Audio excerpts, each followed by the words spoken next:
원래 1순환이 기본 점수를 확보하는 순환이거든요. 목표가. 사례는 어떤 난이도로 나와도, 왜냐면 모든 변호사 시험뿐만 아니라 모든 시험이 다 마찬가지지만 기출 문제를 정확히 알면 꽈락은 절대 나올 수 없어요. 어떤 시험이든지 간에. 그러니까 우리 변호사 시험도 최신 중요 판례를 공부하지 않고 기출만 100% 머릿속에 들어가 있다 해도 절대 꽈락 점수가 나오진 않습니다. 한 45점 정도 나오죠.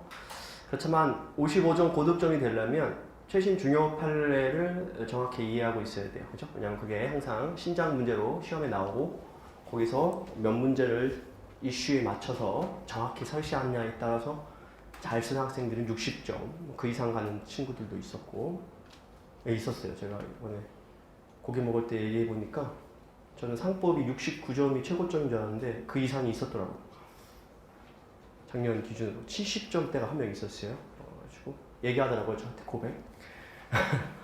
남학생이 저한테 고백했어요. 변호사님이 알고 계신 건 69점인데 작년 수강생 중에 변호사님 수업 들은 제가 아는 분이 71점 받았어요. 그래서 그분으로 정정 부탁드린다고. 그러니까는 이슈만 정확히 맞으면 그렇게 나올 수가 있어요. 그래가지고 아무래도 1순환은 우리가 선택형을 준비하면서 사실 1순환 선택형에서 봤던 판례 풀을 절대 넘지 않아요. 그건 분명해요. 근데 중요한 건 여러분이 그 판례를 기억하지 못하고 있다는 데 문제가 있는 거죠. 그리고 이 사례에 나오는 판례는 다 기본 법리예요.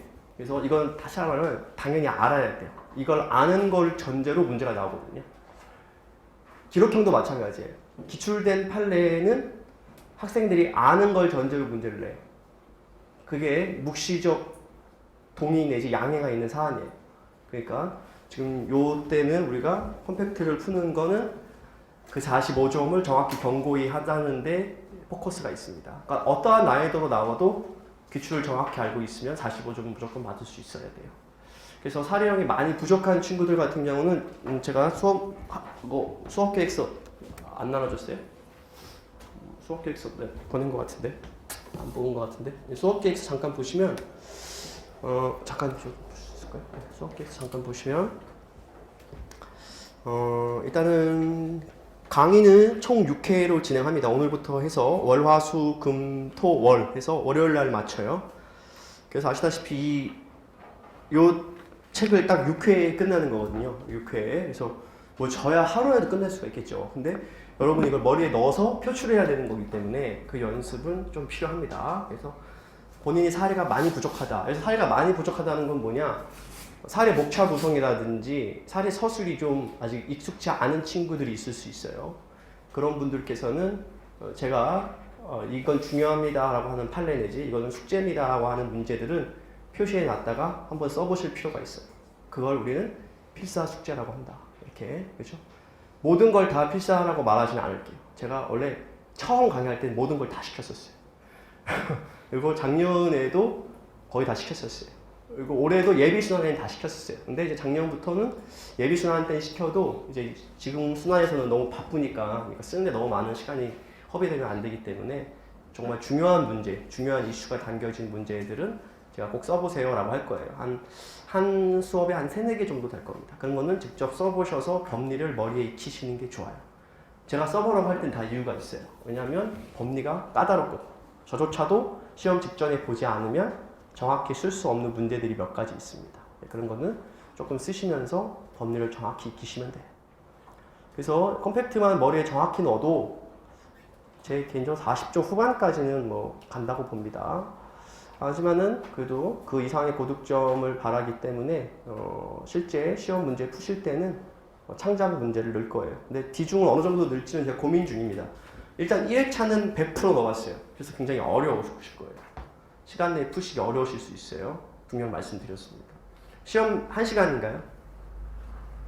1시간 맞죠? 9시부터 10시까지.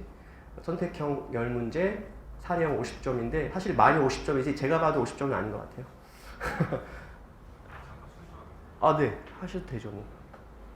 금방 고치실 것 같은데. 그래서 한 60점에서 65점 정도 된다라고 보시면 됩니다. 그래서 문제 함축력이 상당해요. 여러분 처음 보는 문제이기 때문에 되게 어렵습니다. 그리고 준영 씨 있지만 제가 육모할 때 정말 강조했던 판례가 하나 있었어요. 충남 우리쌀 조합. 팔모 살에 나와가지고 굉장히 허탈했어요. 변시에 나왔어야 되는데 찍심이 잘못 내려왔어요. 그래가지고 변시에 적중했어야 되는데 맞죠? 충남 우리 쌀조 제가 진짜 강조했거든요. 선택형 해설할 때도 얘기하고 사례형 해설할 때도 그지 준호야. 기록형 해설할 때도 하고 3번 얘기했는데 팔모에 정확히 나왔어요. 근데 학생들은 나올 거 알았지만 못 썼다. 연습이 안 돼 있어서 그래요. 그래서 이제 그런 거에 대한 연습을 하려고 합니다. 그래서 시험은 화수금토 이렇게 봅니다. 화수금토. 그래서 보시면은 강평은 그 다음 날이죠. 채점을 해야 되니까. 그래서 수요일 날, 그러니까 오늘 월화는 컴팩트 이 수업만 하고 수요일 날 항상 강의 시작 전에 시험 본 문제에 대한 강평을 한 30분 정도 하고 이어서 계속 수업을 진행하는 식으로 하면 되겠죠. 네, 그렇게 하면 딱 맞아요. 그래서 토요일 날 시험 보시면 월요일 날 강평하고 마지막 진도 나가면 되겠습니다. 아시겠죠? 네, 그렇게 또 보시면 알겠지만 이게 분량이 장난이 아니에요. 벌써 수요일까지만 해도 반이 끝나요. 209페이지까지니까. 그래서 이 말인즉슨 뭐냐? 특별한 사정이 없는 한 수업을 결석 안 하시는 게 좋아요. 왜냐하면 혼자 이만큼 못 나가거든요. 저랑 사실 수업 시간 냉정히 수업 시간만 하면 6시간에서 7시간 정도 하는데 혼자 6시간, 7시간 공부해서 210페이지까지 진도 못 빼거든요. 그래서 특별한 사정이 없으면 수업은 반드시 참석해 주셔야 됩니다. 아시겠죠? 그래서 수업은 1시 반에 정확히 진행하겠습니다. 그래서 이제 강평 들어가면 1시 반부터 2시까지 강평하고 조금 쉬었다가 바로 이어서 컴팩트 문제 풀고 그렇게 할게요. 그래서 첫 번째 결석은 이제 안 된다. 두 번째 필사 숙제는 웬만하면 하자. 세 번째 실제 시험이 어렵다 하더라도 좌절하지 말자. 시험 굉장히 어려워요. 제가 분명 말씀드렸어요. 난이도 굉장히 높아요. 그러니까 실제 변시에서 만날 수 있는 조금 난이도 있는 문제 그 정도 수준이라고 보시면 돼요. 그리고 그 문제는 어떻게 선정했냐? 제가 임의로 선정한 건 절대 아니고요.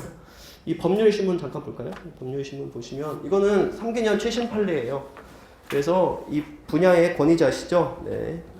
김호목 교수님, 원래 성대 로스쿨 교수님 계시다가 지금 북부지법 조정위원장으로 가셨어요. 그래서 이분께서 그냥 매년 이렇게 한 번씩 분야별 중요 판례를 내고 여기서 제가 보시면 2016년 중요 판례는 중앙대 로스쿨의 전병서 교수님께서 내셨어요. 그래서 이 4개년 정도의 중요 판례 정도는 좀 보셔야 돼요. 이게 판례 OX용으로도 좋고 제가 이거랑 다음에 이제 민재실 강의했죠. 민재실 강의하고 가족법, 민지법 강의하고 또 상반기에 학원식의 배려로 민법, 민소, 민사법을 다 봤어요. 민사법을 다 본 유일한 강사예요. 어쩔 수 없이 가족, 민재실까지 다 봐서 그때 보면서 중요 판례들에 대해서 제가 그냥 별표 5개짜리다 했던 판례들이 있거든요. 수업하면서 그런 판례를 선정해 나왔다가 제가 이번에 팔모 기간에 여러분 팔모 보실 동안 제가 문제를 만든 거예요. 그렇기 때문에 중요 판례에 대한 중요성은 제가 임의로 선정한 것이 아니다. 이미 우리 교재에 나왔고 그 분야의 최고 권위자께서 뽑은 판례이기 때문에 충분히 시험에 나올 수 있는 문제풀이다.